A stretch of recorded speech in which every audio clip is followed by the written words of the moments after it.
Welcome to the Creatives with AI podcast. I'm your host, David, and this is a show where we share insights about the future of artificial intelligence and how it will affect the lives of people working in the creative industries. I've got a slightly different one for you today. Ever since I started the podcast, I've been keen to speak to young people about their views on AI and how they think it might affect them as they move through education and into work. So this is the first discussion on that theme. I know it's not strictly on the creatives theme, but what the youth are doing affects us all, particularly how we grow and manage our businesses, so I think it should be relevant for all of us. In this episode, I chat with young author Alex Liptrot. Alex is a freelance writer who lost all his business earlier this year due to the rise of large language models and tools like ChatGPT. We recorded this episode back in June, but I held on to it until school was back in session in the UK, so Alex could get a bit more exposure in his personal network. But I have more of these planned, so make sure to subscribe to the podcast so you don't miss those when they come out later this year. In our relatively short conversation, we explore the impact of AI on freelance writing, discussing how AI chatbots have led to a decline in job opportunities and threatened to stifle human creativity. We discuss AI writing screenplays, which since has become a hugely topical, since that's a large part of the issues raised in the recent Screen Actors Guild strike. And we also talk about the consequences of AI on students' learning and social skills, questioning whether the increased use of AI and tools like Snapchat could lead to a loss of social skills in the younger generation. Links to Alex's book, Be Not Afraid, Thrones, which is the one he was working on when we recorded the show, and his social media profiles will be in the show notes as usual on our website at creativeswith.ai. Thanks for listening, and I hope you enjoy this youthful conversation with Alex. Hi, Alex. Welcome to the podcast. Hello. How are you doing today? Very good, thank you. I just passed my practical driving test, which I was quite happy about. Congratulations. That's a big step, isn't it? Yeah, I've failed once before, and that was back at Gillingham. Now it's in Herne Bay, and it was quite nice because it was driving along the seafront. It wasn't too big a hassle. It was a big town area. Well, congratulations. Yeah, I still remember when I started driving, it was good fun to be able to finally have a little bit of independence and get out and sort of do things on my own. So awesome. Well, that's good. I've done a sort of an intro already at the beginning of the podcast with, telling people a little bit about you. But the context of the conversation today is that I spoke to your mom and she mentioned that I might want to talk to you, because you're young and you're just sort of starting off on your career and that sort of thing, and it might be good to get your opinion of sort of AI and how that's going to influence your decisions over the next few years. But she also mentioned that you used to do some bespoke writing for people and things like that, like off of Fiverr or something. And so I thought it might be good if you just take a couple of minutes and explain to people what that was that you were doing so that they have some context for the conversation. Yeah, absolutely. So in October of 2021, I tried doing two things to make money. One of which was graphic design on Fiverr, which is like you sell your services. But I didn't get any clients for that because you kind of have to have reviews to get any clients initially. So I put another gig up, which is what the selling platform would be on Fiverr. For like writing or based on what people say to me. So say someone gives me a brief of like, I want the story to have these main three plots within the main storyline, then they then get me to fill in the gaps. Yeah. So it started off quite slow. So I'd say I got like 2 clients in the first couple of months. But once you get your first review, that's when people can kind of trust you more. And it picked up. So I was getting about 13 clients a month by last year, around December, into this year in January. But then when we got to February, nothing particularly had changed except for the fact that ChatGPT had started to properly come out. People started to use it more. Yeah. That's when my clients dropped from like 10, 13 a month to 0. And I have had 1 in the past 3 months. Yeah. All the way to 0. All the way to 0. So it essentially wiped you out.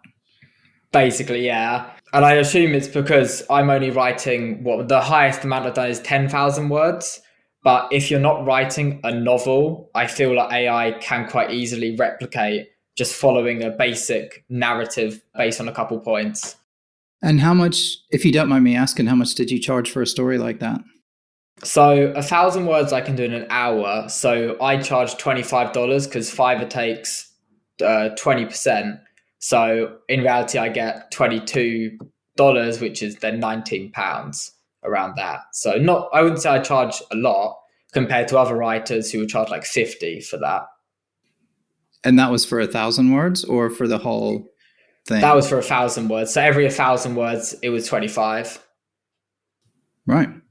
How did you get started doing that?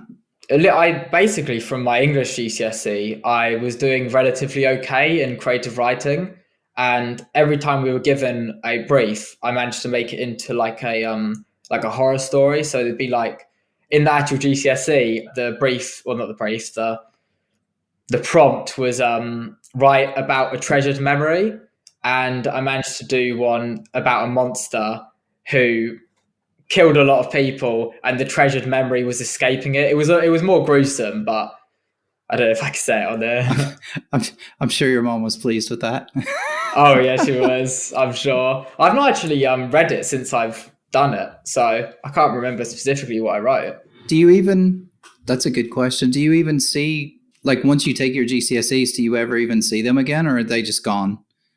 I've not seen a single one of my GCSEs since I did them, apart from the grades. Right. I should probably say to, if we've got people outside the UK, particularly people in America, GCSEs are essentially the same as your finals in high school in the way that the UK system works. So the way it works here is, again, compared to the US system, is the US you would go to year 12, which would be high school. So 9, 10, 11, and 12 would be high school. Here in the UK, you go to year 11, and then you essentially have these tests called GCSEs. They're like your finals.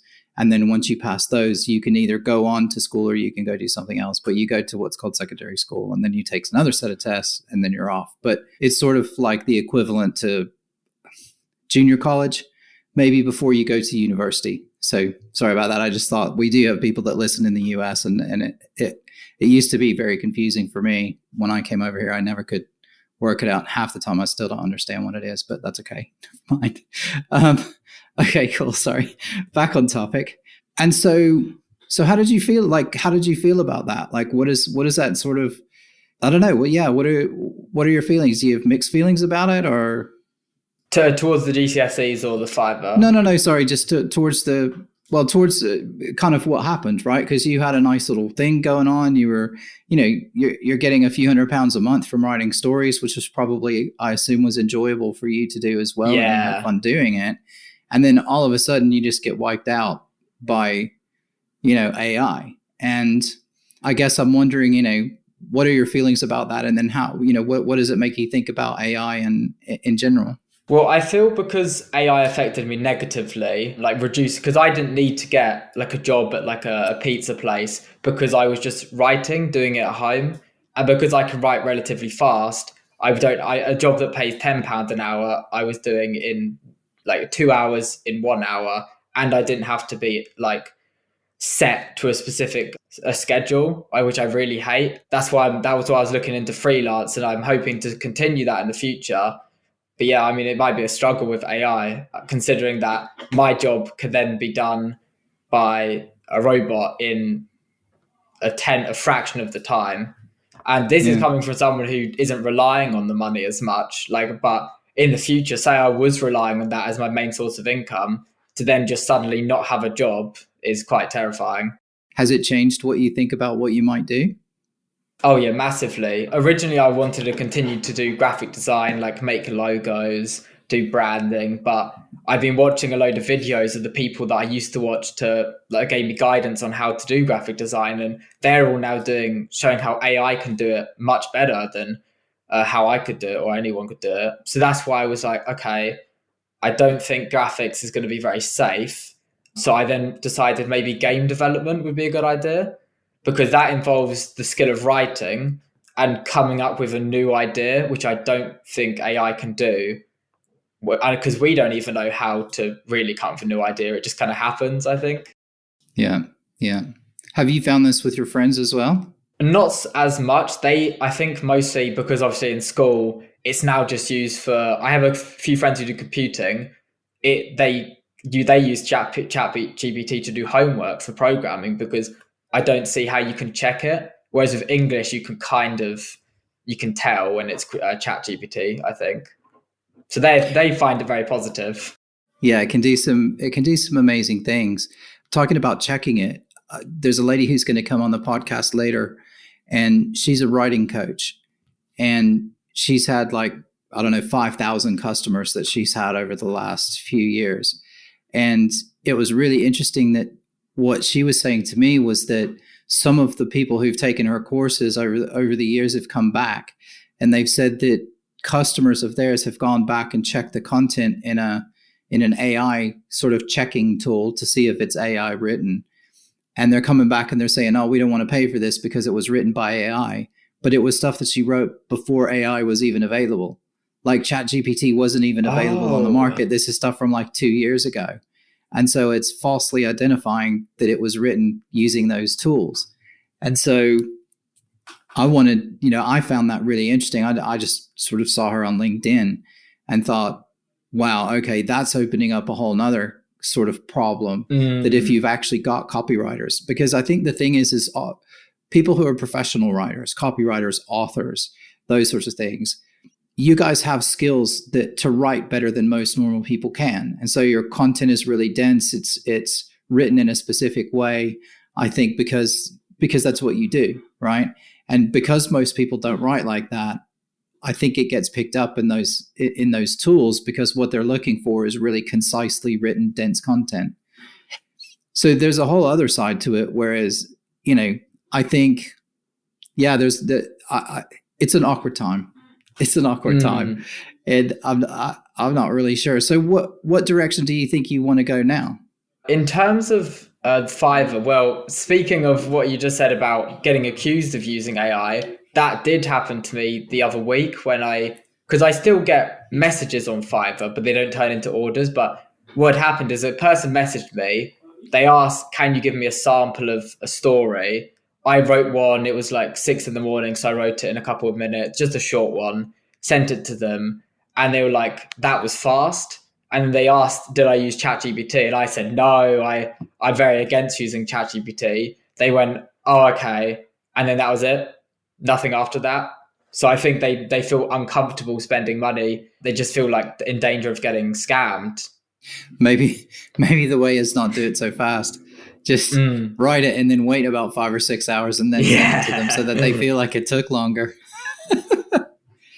I suppose that's all you have to do, yeah. But that's the scary thing, and that's the worry that I have. And I've said this a lot on the podcast, and I'll continue to say it, because I think what's going to happen is we're going to get in this situation where somebody using, like, if you used ChatGPT, if you went on and said, oh, okay, actually, I want to continue writing, but maybe I'll be a copywriter and I'll work for like a PR company or something like that, where you're working on press releases and things like that.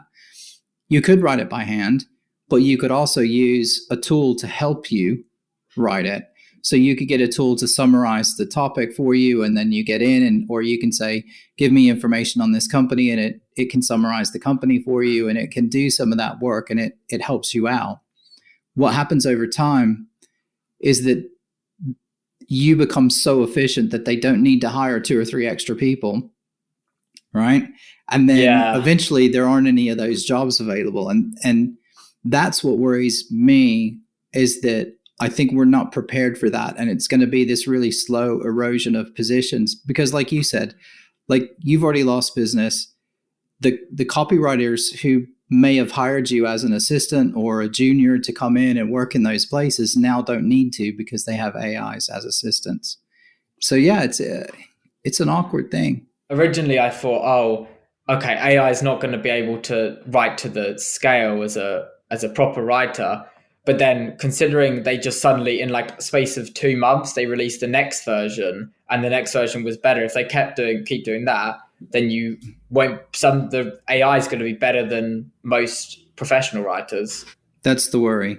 I wonder, have you tried writing longer stories? I'm currently trying to write a story. It's a lot harder than I thought, because you've got to keep track of your own narrative. And that's the problem with a longer story, having to go back, remember what you wrote in the last chapter. But my one is hopefully on an idea that's not been tapped into, which is like angelology, which I thought would be a cool idea. And that's going to be more on, can I make this something that an AI will struggle to comprehend and make it more? Because I do philosophy at A level, and there are some ideas I can bring in from that into the story that will be, it would be tough to teach an AI it. Yeah, interesting. I had a chat with one of the professors from Cambridge University, and what they were talking about, and I'm curious if you've tried to use AI this way yourself. But what he was talking about is, he said that what he's found is it's really helpful for students to self-grade. So if you do have to write something like an answer to a paper, or something educationally, that instead of the professors having or the teachers having to go and grade the paper, you can write whatever it is you're going to write and then ask ChatGPT to sort of grade it for you or to suggest improvements. And it can help you get better. Have you ever tried using AI to do that yourself? I didn't think of to use it that way, but I think a problem with it would be, because you're not reading it back, I think it would miss out just a like minor detail, which could be a problem, because I mark a lot of my essays for English. And to be fair, that then could be a problem with, am I going to be biased on the day? Am I feeling generous that day? Whereas an AI will just stick to the mark scheme. So it could definitely be a better way of marking and quicker. I'd be interested to see what you think if you tried it a few times and again, compare it, because I find it's very helpful summarizing things like surveys or whatever. So sometimes through work, I need to work with a bunch. Sorry, there's a bit of noise in the background. I need to analyze surveys where you've got sort of, 14 or 15 questions across maybe 22 responses. And it's really nice because you can just take the answers, dump them all in together and say, analyze this. And what it'll do is it'll summarize all of that into a nice, succinct paragraph. And I think that it's strong at doing things like that. And that might be somewhere that we can use it in education is where I'm going, is, students might be able to use it to help them study better, because you still got to go in on the day and you've got to take a pen and a piece of paper and you have to write the answer. So ChatGPT isn't going to help you in an exam situation where you have to go in and put your thoughts down. But what it might be able to do for people maybe who aren't as strong a writer as you are, it might help them learn how to organize their thoughts better, how to organize their answers better, how to use better language and that sort of thing. So yeah, that I can see where it can be helpful, but I can also see where it can be really difficult, and it is going to have an impact on business. I mean, I know other copywriters that have lost business as well. So you weren't the only one. I was just, again, quite curious to sort of understand how that made you feel about your prospects for the future. Yeah, it's quite it's like a revelation. You're like, oh, okay, my job it's not safe. So you kind of, I suppose it's the same with all, like, perhaps how factory workers once felt when then robots came into being. So maybe it's just a slow progression of people losing jobs, but then maybe more jobs becoming available, but that require more expertise. I hope so. I really do. You're absolutely right. The thing is, none of the revolutions in the past have ever come for the knowledge workers. It's always been people worked in factories, and then they improved the factories, and then those workers didn't have to work so hard, or there weren't so many of them. And so then they went into jobs working in an office, but now it's coming for office jobs. And that's the real challenge. So in your peer group at school, is there a lot of chat about this? Do the kids really recognize that there's something going on and that they really need to think about it? Or do people just not really have much of an idea that it's happening at all? I think for school children, it's more of my people at my school, for example, they more see it as like I don't have to do homework anymore, because it's not affected them in a way that's bad. But I think that's only because we're studying a subject rather than trying to sell what we've learned, I suppose, and like use it in a real world situation where money is a problem, and they've all got jobs like working in cafes and the jobs that are manual labor, and yet they're the ones now making the money, whereas other jobs don't so much, which is quite weird. It's like I do though feel like the creative subjects are probably the safest, because I feel you can definitely teach a AI maths better than you can teach it art, for example. Yeah, you've got a point, that's for sure. I find that interesting because most people that I talk to think that it's the creative jobs that are actually at the highest risk. And I think that's because they've always been the most protected, because there wasn't something that could do that. And I think maybe the example is Pope in a puffer jacket, which I always use this example. So I apologize to people that have heard this a million times, but anybody who's good with Photoshop could have made the Pope in a puffer jacket already. Right? Like it wasn't that big of a thing to actually do if you had a little bit of skill. But it was that little bit of skill that separated everybody from being able to do it to a small percentage of people. It's the same with the stories, right? Beforehand, people needed to come to you because they didn't have the ability or the capability to do it themselves. Now, they feel that they do. And if you got copies of the stories that people asked for, you would probably look at it and go, it's not very good. But it's good enough for them. Do you know what I mean? Yeah. I think you said with the Pope and in a puffer jacket, I suppose it depends how you look at creativity as a subject. Because I suppose that's photo editing, which, definitely. Now you could just select a bit of an image and say, put in a beach ball, and it will just do it, rather than having to put all the shading in and clip it, mask it. But then it depends. If you see creativity as like coming up with the new ideas, then I suppose it's protected for now. And that will be the job that people have to kind of work towards, and inventing new ideas that then could be taught to the AI. Yeah, 100%. Thank you for bringing me back on track. That's what I was getting around to is what it does is it opens up to the masses the ability to do that, right? So with the stories and things like that, like people can now go and get their own story. So they feel like they've kind of made it themselves, even if it's not as good. Same with art. You go to DALL-E or you go to, any of the tools that are out there, Midjourney, whatever, and people can create images. I don't know if you've ever tried it, but it generally takes 20 or 30 tries of prompting it to kind of get it to make something that's even really useful or usable. And so it still takes a lot of time to try and do it, but it's still faster than it's something that I could have never done myself otherwise. And I think that's why it's captured people's imagination. I don't know where that's going to end up. Maybe at some point people will come back to you because they'll actually say, yeah, it did an okay job. It kind of did what I wanted it to do, but actually, Alex does better stories than that. And I might just go back and get him to do it for me. I mean, that's the ideal, right? Yeah. It could just be a case of forcing people to become better than the AI, become better than the average, because I've asked AI to write a couple stories to see what it would produce.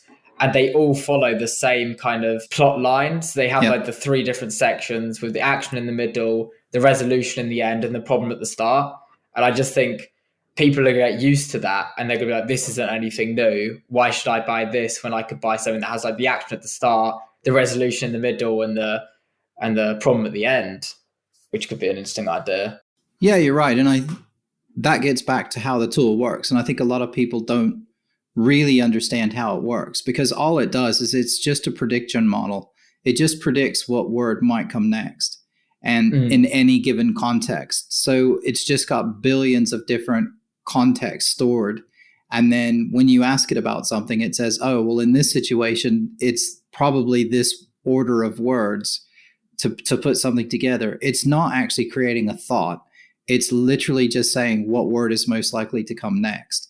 And so because it's been trained on so many stories that follow that form, because roughly, a lot of stories will follow that format if they're fiction or whatever. And then, educational writing is different and business writing is different. But in those contexts, you're right. It's always going to do the same thing because that's how most stories were written. And so you're absolutely right. If you want to go and do something different, that's where it's going to be original. I talked to a guy named Alex who runs a film. He works in film, and he runs like a film incubator program to help new filmmakers and stuff like that. And what he was saying is, I'm going to say it was him, was talking about the fact that you can take a book now and you can feed a book. If you want to make the book, you could buy the rights to a book. You can feed it into an AI and you can say, write a screenplay. And it will literally go through and write an entire screenplay from the book. God. Right. Whoa. And he said, and it will do a pretty good job, but it will do the mechanics of it, but it can't add tension to a scene. For example, he said, if you ask it to add tension, then it just will say something like, oh, Tom feels tense. Do you know what I mean? It's like, it doesn't have that ability to kind of get that emotion into the writing and into it, but it will go through the mechanics of doing the heavy lifting in like 5 minutes. So you can literally turn a book into a screenplay in 5 minutes, and you've at least done 80% of the work. But they still have to hand it over to somebody who's a person to go in and then start to fix everything and try and see it. And I don't know if that's going to end up being the actual workflow, but I could see in the future where anybody could take that. Like you could rewrite a book if you wanted to, or, you could be in your own film, or like you're going into games. That's the big thing they're talking about now, is all your NPC characters will be able to have like real-time conversations with you. So instead of they'll never say the same thing twice. So it will be more like being in a real world, because every time you bump into someone, they'll say something new. And it can it'll just be a conversation that has no bearing on the game, but at least it's something different instead of them just saying the same thing every single time. Yeah, I mean, speaking of which, on Snapchat, they've added an AI which you can talk to, and I think it's a weird idea that you can make a robot that you can talk to and socialize with, but then the problem is with that is you feed it ideas that you have, because it asks questions about you. And if you ask it questions, it will give basic responses. And I feel like that's going to become something where you think it has the same ideas as you, it will agree with you, and it will instead just be regurgitating information. And then without socializing with other people, if you then went out into the real world, not really having made friends, but you've been friends with an AI for a while, it'll be difficult to kind of comprehend that other people have different ideas to you. And I think that could, like I said, the erosion of jobs, it could have erosion on children's capability to socialize. Yeah, that's true. I think it's got a lot of other problems as well. I think it does some really random stuff. I've seen some videos where they've showed conversations where, it will, if somebody's going down, is somebody testing it, not for real, but it will lead them down like routes to suicide and cutting and all sorts of like crazy stuff. Yeah. Oh. Certainly in the beginning, they may have sort of tweaked it so that it doesn't do that. But people would start saying, oh yeah, I'm feeling really down. And, and it would sort of spiral because it didn't really understand what the conversation was about, because it's not a person and it's not intelligent. It's just putting words together. And so exactly what you said, if you start giving it that, it will start reinforcing that message. And then if you say, oh, I'm feeling this way, then it will just encourage you down the spiral, which wasn't good at all. So I think, there's still a lot of work we have to do on it.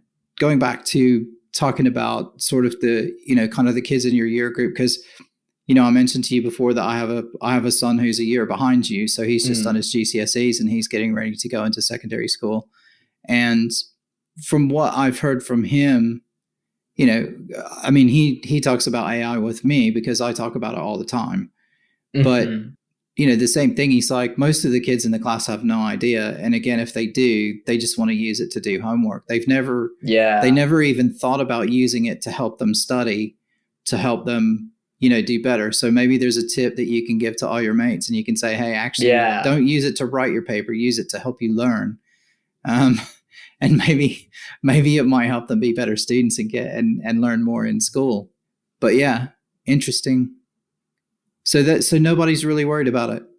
Just maybe a few of you? Perhaps a few. I'm trying to think now if I've had like a proper in-depth conversation, because usually it's used as a joke. It's like when it came out on Snapchat, it was quite funny to like talk to it, and you could ask it just random questions and it would give you like sometimes quite weird answers, which would be quite funny.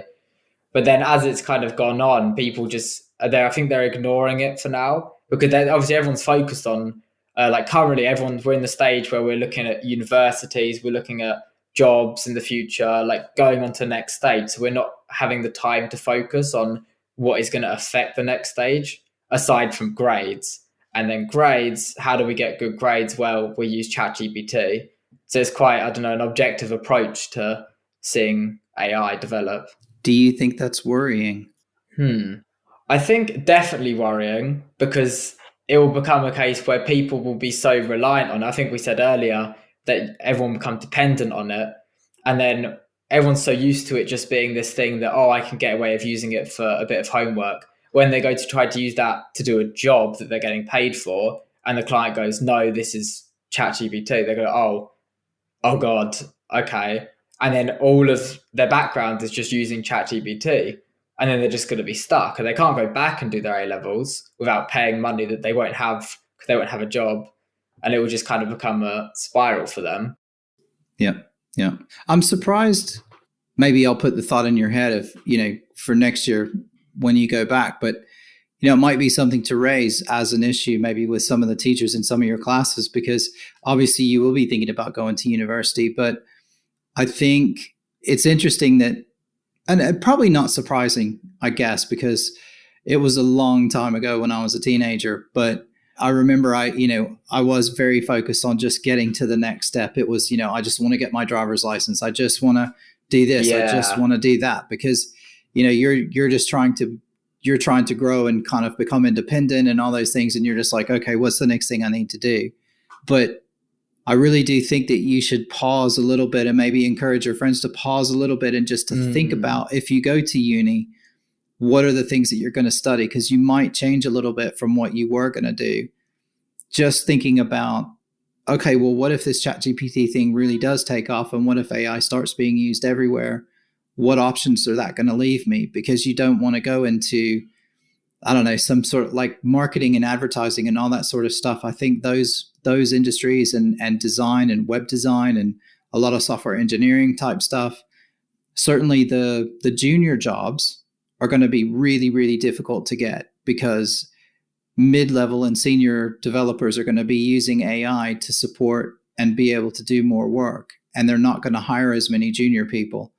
So if you go in and you think, oh, okay, I'm going to go in, I'm going to get a computer science degree, I'm going to go off and make loads of money. And then you come out and actually there are no entry-level jobs because AI is doing it all with a bunch of senior people. And it's like, now what do you do with your skill set?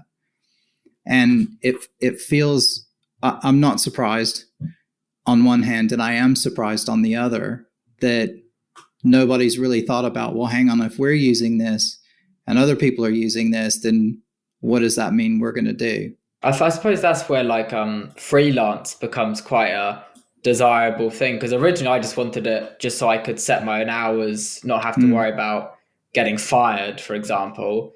But now it might just be a case if you're forced to do freelance to just get experience, because as you said, if you can't get a job with just grades, then perhaps you can get a job with some minor experience from just working with a couple clients and then bringing that as additional skill sets.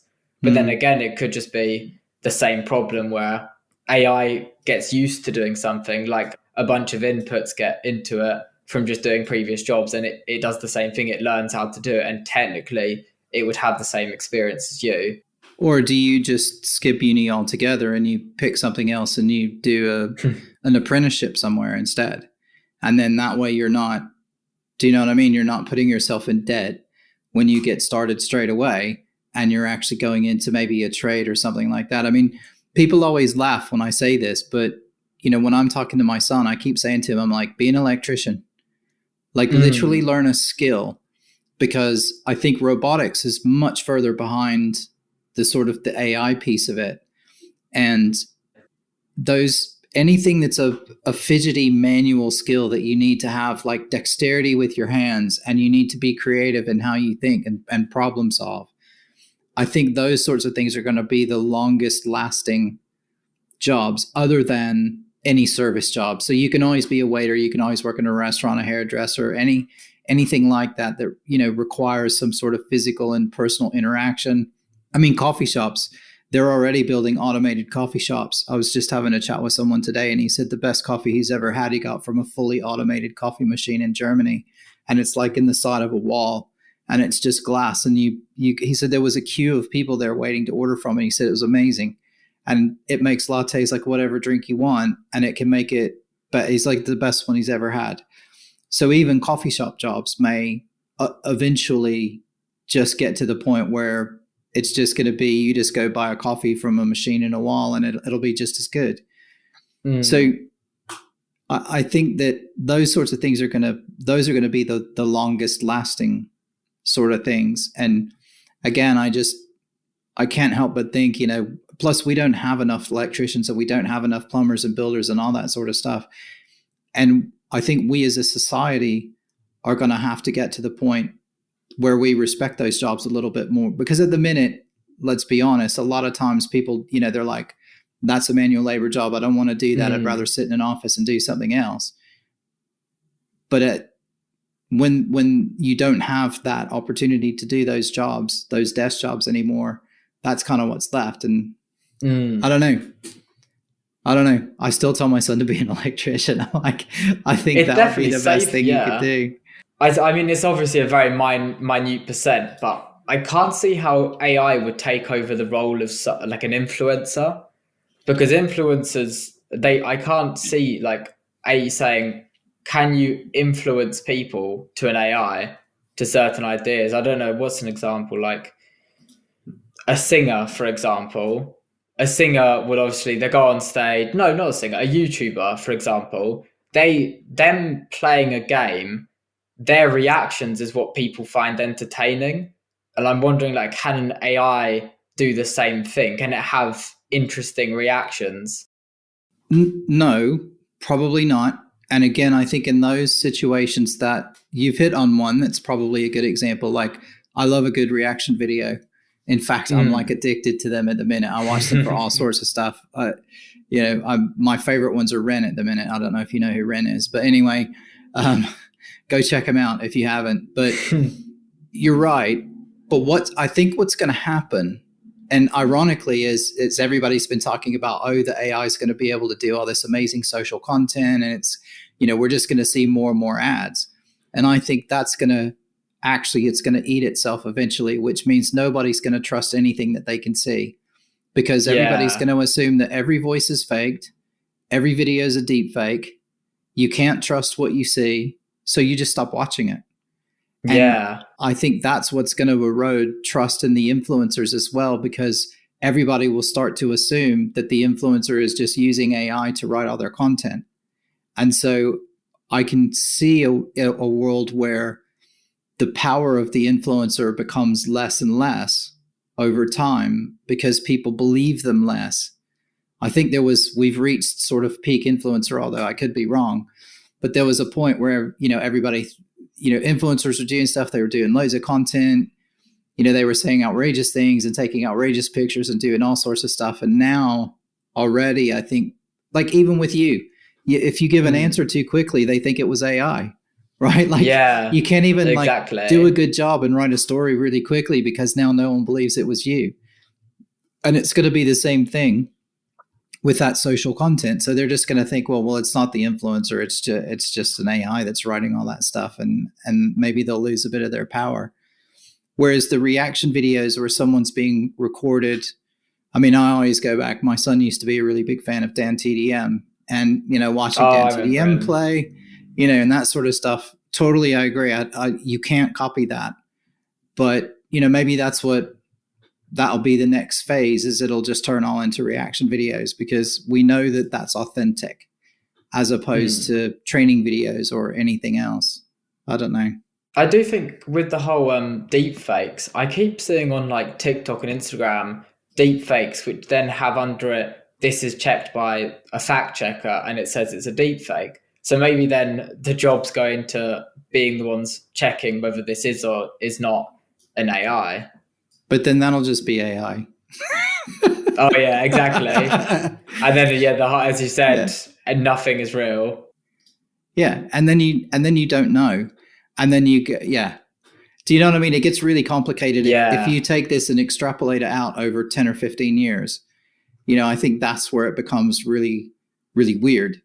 Is you get it that far down the road, and it's like, well, how far does this actually go? And what is the impact down the road? And no one knows, and all of us will be wrong in one way or another. So either the whole world is going to come to a horrible end in 50 years because AI's taken over and done everything, or it's going to make the world a magnificent place because none of us are going to have to do shitty, boring jobs anymore. Yeah. And, the AI can do all of the grunt work for us.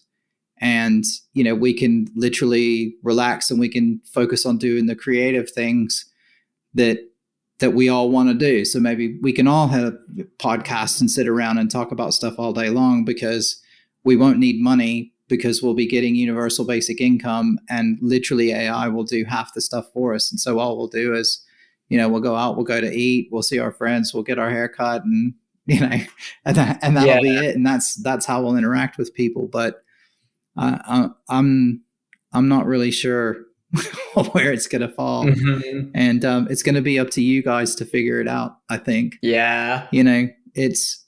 I'm not too worried. I'm in my mid 50s now. I think, I'll probably see a lot of it, actually, because, fingers crossed, if I stay healthy and whatever, I've got another probably 35, 40 years to go. So I've got a good long while to kind of see what happens on this crazy ride. But, after that, who knows what'll happen. And, it's up to you guys, like I said, to sort of carry that forward. So start thinking about it now. And I think you're already ahead of the game, though, because you've already felt the sort of sharp end of it, where a lot of your schoolmates haven't, and a lot of kids your age haven't. And all they see is the fun in it, and they see the positive side. And, maybe you've got a little bit more perspective than they do. So I guess that's a good place. I'm conscious of time. So that's probably a good place maybe to stop. Do you have any maybe wise words for, I don't know, for other kids that might listen to this, that maybe you're your classmates or kids that are looking to go into uni, or for adults that are already working in the world that you want to say to them and give them a message before you get too far into the world yourself? God, not too big of a question for you. I suppose I would hope that people see AI as something that supports finding a solution rather than being the solution. I think that would be, that's all I can think on the top of my head. Very well said. I like that. Very good. Nice one. Well, thanks, Alex. That was an enjoyable conversation. Thank you very much for having me. Yeah. Yeah, maybe, like I mentioned to you before, I think maybe at some point in the future, I might try and pull a panel together and maybe have sort of boys and girls of different ages, and maybe get sort of 4 together so we have a little bit of balance and have like a panel discussion. And that way you guys can sort of bounce off each other as well. And I think that would be really interesting, particularly for the older listeners that we have, to kind of get that perspective of the youth and see what you guys think about the whole thing, so that we don't screw it up too badly before you get there. Yeah, I'd love to do another one like that, because I think it'd be interesting to talk about it with another young person, but then it not being in an environment like school where it gets turned into a joke. So it's more like a serious talk, but thinking about it. Yeah. Excellent. Okay. Well, I'll work on that. Alex, thank you very much. It's been a great conversation, and we will speak to you again soon. Thank you. Bye-bye. Okay, folks, that's a wrap on another amazing episode of Creatives with AI. Thanks so much for joining us today. We really hope you enjoyed the conversation as much as we did. If you want to stay up to date on how all things related to AI is impacting the creative industries, then be sure to subscribe to the podcast on whatever your favorite platform is. We're on them all. And follow us on social media. We're on mainly Twitter and LinkedIn, but we're the same handle everywhere, which is @Creatives with AI. We'd also really appreciate it if you could just take a minute to leave a rating and a review on Apple Podcasts or Spotify. Those are our two main platforms, and it really helps other listeners find the show, and it also helps us get more popularity and more exposure. So it'd be amazing if you could help us with that. If you've got any questions, topic suggestions, guest recommendations, feel free to send us an email. The best email is hello@creativeswith.ai, or you can shoot us a message on social media. Either one is fine. We love hearing from all of you, and we can't wait to bring more exciting episodes in the future. And the best way we can do that is to get feedback from the audience and have the audience tell us who it is you'd like to hear from and what things you'd like us to ask and what topics you'd like us to talk about. So please use that. Let us know what you want to hear, and we'll do our best to get it for you. And last but not least, we'd like to give a shout out to our sponsor, Futurehand Limited, who make this podcast possible. Your support means the world to us, and we really appreciate it. So thanks very much. That's it for today. So until next time, take care, everybody, and stay curious.